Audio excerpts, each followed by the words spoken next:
As a veteran of 26 Canadian winters, I have had no choice but to find strategies to cope and stay in relatively good mental health throughout the cold, long, dark months.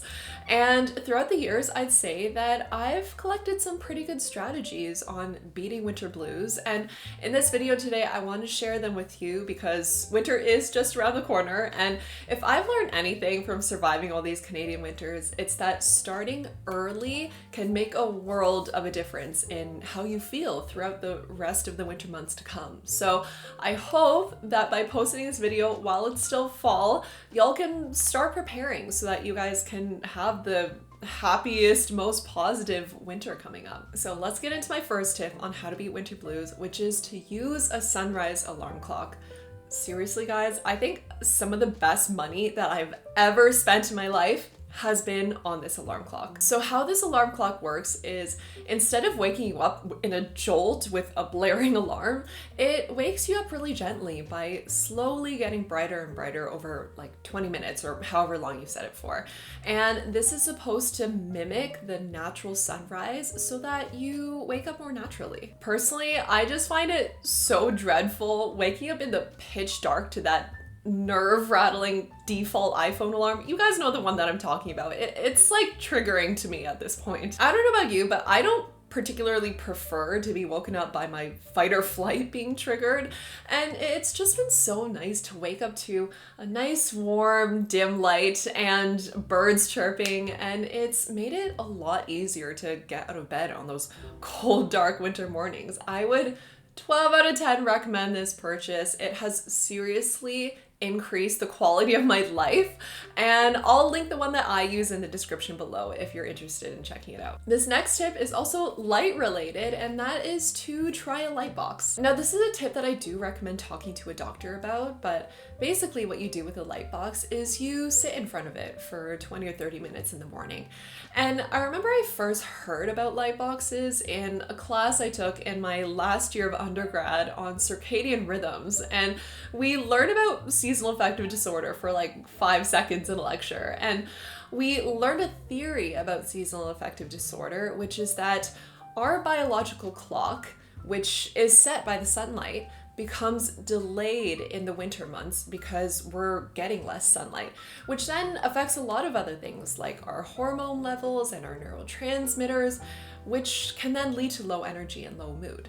So what a light box does is it replaces the sunlight that we're not getting naturally from the sun in the winter, and that advances our biological clock along with our hormones and our neurotransmitters back to normal, which then helps us to feel normal again. I definitely started noticing a difference in how I felt within days of starting to use a light box. It definitely helped to boost my energy, which I think boosted my mood overall. Now, if you are thinking of getting a light box, I do have 2 recommendations for you to make sure that you're getting the best use out of it. So the first recommendation is to make sure that you're getting a light box with a brightness of at least 10,000 lux, because that's considered the minimum brightness required to be effective in treating seasonal affective disorder. So when you're purchasing, just make sure that you read the product details carefully before you buy. The second recommendation is to try to use it within the first hour of waking up, because using it first thing in the morning and replacing the sunlight that you're not getting from the sun in the mornings in the winter is what's going to shift your circadian rhythm back to normal. If you use it in the midday, it's probably not going to have any effect. And if you use it in the evening after the sun's gone down, well, that's probably going to really mess up your sleep schedule. Personally, I've had a really good experience with the light box. I do feel like it has worked for me. Although the one thing that I'll say is tricky about it is staying consistent with it, especially if you have a really rushed morning routine. And obviously you need to stay consistent with it for it to work. But I don't think it hurts to talk to a doctor to see if a light box will be suitable for you. And I'll leave the one that I use in the description below if you're interested in checking it out. The next tip is something that I actually do while I'm sitting in front of the light box, which is to take vitamin D supplements. Now, this this might be another tip that you want to talk to with your doctor to see if you have a vitamin D deficiency. But for those of us that live far from the equator, it's not uncommon for us to have a vitamin D deficiency when we're not getting it naturally from the sun. I did do a bit of research to see if taking vitamin D actually works in helping with seasonal depression, and I know, look at me putting my science degree to use again here on YouTube. The results are inconclusive. So it looks like there is a correlation between low vitamin D and seasonal depression, but we can't say there's a causation. That's like the only thing I learned from my whole science degree. Correlation does not equal causation. Because vitamin D does have a role to play in making serotonin and dopamine, which are brain chemicals that make us feel happy, it's possible that upping our vitamin D intake to replace what we're not getting from the sun can help us to feel better in the winter. But we can't pin a lack of vitamin D as the sole cause of seasonal depression. There are a lot of other factors that could be going into seasonal depression, such as your life circumstances at the time, your upbringing, your environment.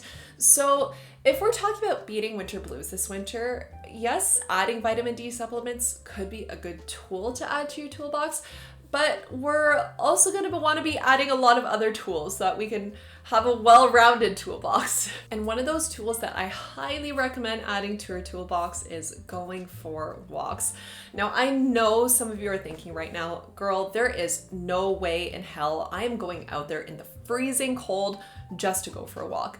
And trust me, I had the same thought, but last winter, since it was a pandemic, and what else are you gonna do during a pandemic other than go for stupid walks for your stupid mental health? I just bundled up. I wore like 3 sweaters, 3 socks, a hat and a hood over my hat, and my AirPods underneath all that so I could listen to a podcast. And you know what? I really enjoyed it. And I started going for walks every single day, even if it was freezing cold outside. I can honestly say that going for these walks was what really helped me to stay sane last winter in isolation. It just really helped to clear my mind and give me a boost of energy. And I would highly recommend, just bundling up and just doing it, even if it's just for a 5 or 10 minute walk. I have a good feeling that once you're out there, you'll notice that the cold really isn't as bad as you thought it'd be, and maybe it's even worth it for the benefits that the walk has for your mental health. Another physical activity related tip that I like to use to keep winter blues at bay is to take frequent breaks to move my body while I'm working. Sitting at a desk for hours at a time is not exactly conducive to good mental health. So what I like to do when I know I have a long desk work session ahead of me is to set an intention to set an alarm for every hour to get up and move my body in some way. And whenever I'm about to take one of these breaks, I really tune into my body and I try to feel out what kind of movement is my body telling me it needs right now. And sometimes my body tells me that it just needs to stretch for the next 5 minutes. Other times my body tells me it needs to dance to Ariana Grande for the next 15 minutes. And whatever my body is telling me it needs in the moment, I get up from my chair and do it. And when I'm done, I come back to my desk and set another alarm in another hour for the next movement break. And I find that once I return to my desk after this movement break, I am able to return with more focus and energy. And I do find that on the days that I'm able to get these little doses of movement in throughout the day, those are the days that I feel the most energized and mentally sharp and positive. And I think this makes sense given that our body moving has a direct positive effect on our mental health. So I would 10 out of 10 recommend trying this for yourself. Just getting up from your desk every hour to move your body in whatever way that it needs. It's really fun, trust me. Now, this next tip is related to social media use, and that is to just be mindful of it. I don't know about you, but I find that the days where you're just mindlessly scrolling on Instagram or TikTok are the shittiest. Now, there's nothing inherently wrong with social media in itself. It's how we use it that determines what kind of impact it's going to have on our lives. And social media can actually really enhance our lives if we're using it in the right ways. But if we're not mindful of our use, that's when it's going to have a really negative impact on our mental health. If we're just scrolling to fill any kind of free time we have, we are guaranteed to feel bad. We're guaranteed to be bombarded by all those awful news headlines that make us question humanity, and those Instagram stories of like fourth degree acquaintances partying that make us question why we don't have that many friends and give us FOMO. We don't need to be feeling all of that on top of winter blues. That's enough to deal with on its own. So I like to make sure that I'm being very intentional and mindful of my social media use. And I like to do 3 things to make that happen. So the first is to regularly go through my feed and unfollow or mute any accounts that don't make me feel good or add any value to my feed. The second thing I do is I replace those accounts with ones that post content that does make me feel good, that's inspiring or uplifting in some way. And number 3, I will take a full break from social media if I really need to. And personally, I know it's time to take a break when I'm just consistently feeling worse after scrolling compared to before I open the app on my phone. So this winter, it might also not be a bad idea to pay closer attention to your social media use and how it's affecting your mental health, and adjust our use if we need to so that social media is something that's adding to our lives instead of taking away from it. The next strategy to beat winter blues is to stay socially connected. When it's freaking cold and snowy and icy outside, it can be so tempting to just want to stay inside and be all warm and cozy in our pajamas instead of venturing into the outside world to see people. And I personally find that I'm way more prone to being a hermit in the winter compared to any other season. And I'm pretty sure there are a lot of people that can relate for the same reason. You just don't want to go outside into the cold. But if you think about it, since we're already more prone to low mood in the winter is like the worst time mental health wise that you could be isolating yourself, because social isolation is bad for your mental health. So this winter, I really hope that we're being as socially connected as we would in any other season, and we're accepting those invites from friends, or even better yet, being the initiator and rallying up a group to do a fun winter activity together, or grabbing fruit or drinks. And chances are your friends probably need a little nudge to stay social this winter too. Feeling connected is one of the most powerful protective factors against winter blues and depression in general. And we should not be letting the cold get in the way of our happiness and our relationships. We're better than that. So this winter, let's stay connected, stay social, and we are bound to have a much happier couple of months, or 6 months if you're in Canada like me. My next strategy for beating winter blues is to do something small for yourself every single day to bring you joy. When you're in the depths of winter and you haven't seen the sun in like a week, that's when you really just gotta start showering yourself with the little things that bring you joy. And I found that when I started making a point to do something every single day, no matter how small it was, just for the purpose of bringing me joy, my happiness levels shot up tenfold. When we're feeling low, we can sometimes think that we have to do something drastic to make ourselves feel better, like move across the country or change careers entirely. And sometimes we do need a bigger change like that, but on the day-to-day, that's not always realistic. And we should be taking advantage of the joy that can be added to our lives just by doing really small and doable things. I'm talking things like making yourself a matcha latte and drinking it as you watch the sunrise, or playing a game with your dog, or getting yourself a treat like a bubble tea or a pastry or something, or having a dinner party with your friends. And even though these are really small things in themselves, I do find that they really accumulate throughout the week to have a big positive impact on your mood overall. Basically, if you need an excuse to treat yourself more often, this is it. Next, it can be really helpful to always have something to look forward to.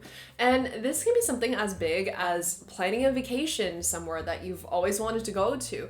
But it can also be as small as looking forward to a coffee date with a friend over the weekend or going to your weekly yoga class. I have an Acon spin class coming up that I am pumped for, okay? Don't at me. Also, all of the best holidays are in the winter. There's Christmas if you celebrate, New Year's, Valentine's Day. I love Valentine's Day, whether I'm in a relationship or not. And I just love the feeling of looking forward to these holidays. Like it just makes me feel so positive and optimistic about the future. I'm definitely one of those people that tries to make the most of the holiday season. Like, I personally find the lead up to Christmas more exciting than Christmas Day itself, and I want to make that lead up as long as possible. So I get so excited for Halloween to be over so that the holiday season can officially start. So something I really recommend doing is for all of these things that you're looking forward to, whether it's a vacation or a hangout with friends or an Acon spin class